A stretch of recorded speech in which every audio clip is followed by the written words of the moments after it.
applause. Alright, ladies. You guys did a very good job, but we have to eliminate the three of you. And then, three flowers.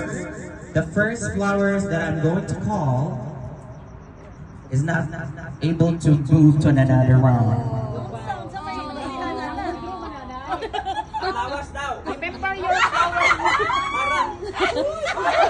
Okay, sorry, but you have to go. Miss Kalia Lily.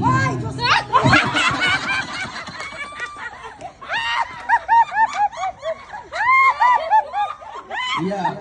The next flower is... Random. Okay, I'm sorry, but you have to say goodbye.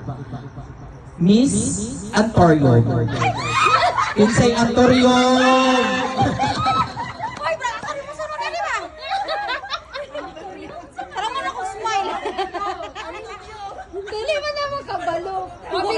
Alright. Oh my God.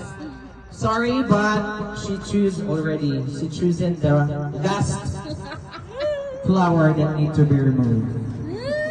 Miss Katlaya.